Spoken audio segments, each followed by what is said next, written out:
نحمده ونصلي على رسوله الكريم أما بعد أعوذ بالله من الشيطان الرجيم بسم الله الرحمن الرحيم ولا تقولوا لمن يقتل في سبيل الله أموات بل أحياء ولكن لا تشعرون۔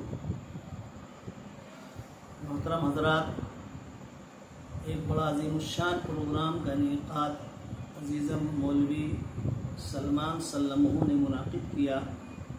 اللہ تعالیٰ ان کی کاوشوں کو قبول فرمائے اور مزید حوصلہ اور قوت اور طاقت عطا فرمائے۔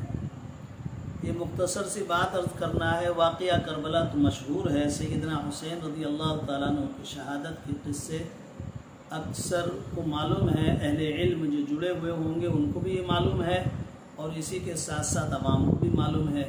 اس میں جو ہمارے لیے سبق ہے وہ سبق یہ ہے کہ دین کے معاملے میں آدمی کو ہمت اور جرأت سے کام لینا چاہیے، تساہلی اور غفلت نہیں برتنا چاہیے۔ سیدنا حسین رضی اللہ تعالیٰ عنہ کے علم میں چونکہ یہ بات تھی کہ یزید اس منصب کے لائق نہیں ہے جو حضرت معاویہ رضی اللہ تعالیٰ عنہ کے بعد میں وہ تخت نشین ہوا ہے، اس وجہ سے امت میں بگاڑ پیدا ہو سکتا ہے، برائیاں پیدا ہو سکتی ہیں۔ اس نظریے کو لے کر کے یزید کی بیعت کا انہوں نے اختلاف کیا اور اس اختلاف کے نتیجے میں کربلا کے میدان میں مظلومانہ شہادت ہوئی۔ حالانکہ شہادت تو ہونی ہی تھی، اس لیے کہ رسول پاک صلی اللہ تعالی علیہ وسلم نے خود ان کی شہادت کی پیشین گوئی دی تھی اور وہ 10ویں محرم الحرام کو یہ پیش آئی۔ یہ محرم الحرام کی 10ویں تاریخ ایسا نہیں ہے کہ شہادت کی وجہ سے منحوس ہو گئی، بلکہ پہلے ہی سے یہ دن مکرم تھا، محترم تھا۔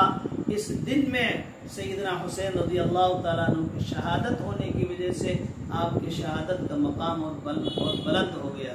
اس لیے ہم کو عبرت لینا چاہیے، سبق لینا چاہیے اور شہدائے کربلا سے دلی محبت کرنا چاہیے۔ ان کے نام پر جتنی خرافات اور بدعنوانیاں اور کیا کیا ہو رہی ہیں ان سے اپنے آپ کو بچانے کی کوشش کرنا چاہیے، اپنی نسلوں کو بھی بچانا چاہیے۔